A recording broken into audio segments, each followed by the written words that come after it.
1982 का वो साल बॉलीवुड के इतिहास में एक सुनहरी लकीर की तरह दर्ज है। ये वो दौर था जब सिनेमाघरों के बाहर लंबी कतारें सिर्फ टिकट के लिए नहीं, बल्कि अपने चहेते सितारों की एक झलक पाने के लिए लगती थी। इस साल ने हिंदी सिनेमा को वो मसाला और वो रफ्तार दी जिसने अगले 2 दशकों तक फिल्म इंडस्ट्री की दिशा तय कर दी। एक तरफ सदी के महानायक अमिताभ बच्चन का सिंहासन था, तो दूसरी तरफ मिथुन दा जैसा एक ऐसा सितारा उभर रहा था जिसने न केवल भारत बल्कि 7 समंदर पार भी तहलका मचा दिया था। दिलीप कुमार जैसे दिग्गज अभिनय के सम्राट अपनी मौजूदगी से स्क्रीन पर वजन पैदा कर रहे थे, तो धर्मेंद्र और जितेंद्र जैसे सितारे अपनी चमक बिखेर रहे थे। ये साल केवल फिल्मों का नहीं, ये साल था बॉलीवुड के उस व्यापारिक विस्फोट का जिसने बॉक्स ऑफिस के सारे पुराने समीकरणों को मिट्टी में मिला दिया और 7 बड़े सितारों ने मिलकर एक ऐसा साम्राज्य खड़ा किया जिसकी गूंज आज भी सुनाई देती है।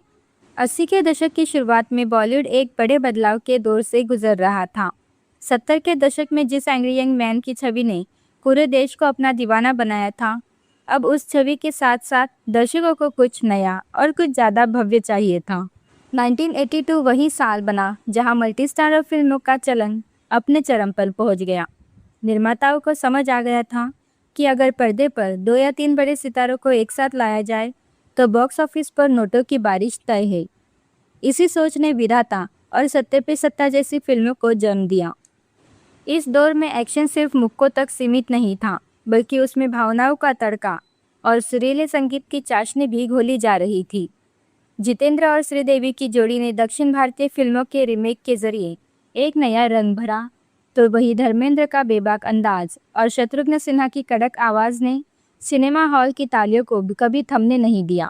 1982 की सबसे बड़ी जीत की बात करें तो नमक हलाल और सत्ते पे सत्ता, इसने अमिताभ बच्चन के दबदबे को एक नई ऊंचाई दी।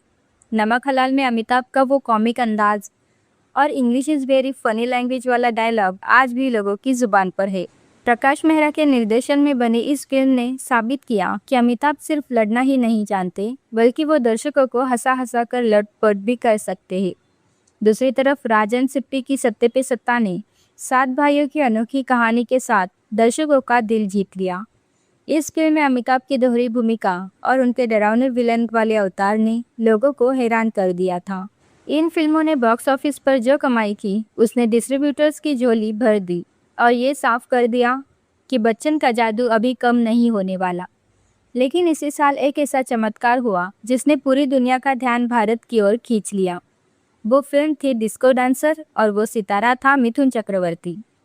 मिथुन ने अपनी इस फिल्म से न केवल भारत के युवाओं को डिस्को की धुन पर नचाया, बल्कि रूस और मध्य एशिया में वो लोकप्रियता हासिल की जो उस दौर में किसी भी भारतीय कलाकार के लिए एक सपना था।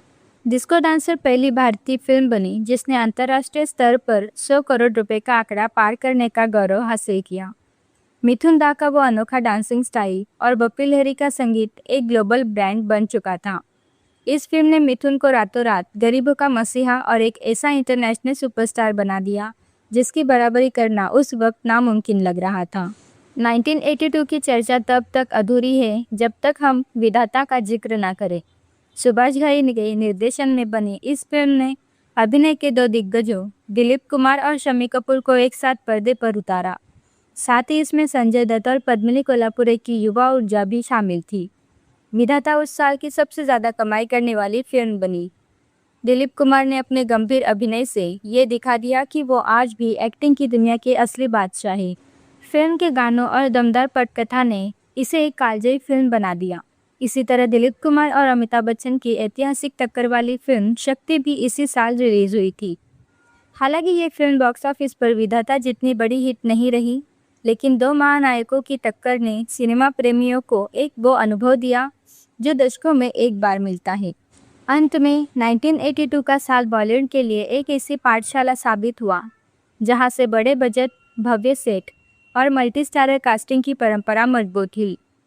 इस साल ने हमें सिखाया कि जब बड़े सितारे अपनी प्रतिभा को एक साथ जोड़ते हैं तो इतिहास रचा जाता है। चाहे वो शत्रुघ्न सिन्हा का अंदाज हो, जितेंद्र की फुर्ती हो या धर्मेंद्र का जोश, इन 7 सितारों ने मिलकर बॉलीवुड को एक ऐसी पहचान दी जिसने इसे दुनिया के सबसे बड़े फिल्म उद्योग की कतार में ला खड़ा किया।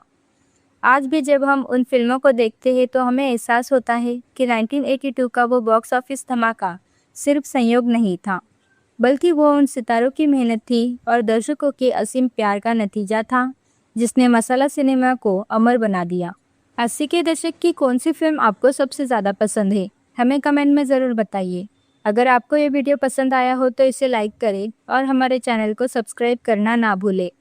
मिलते हैं अगले वीडियो में। धन्यवाद।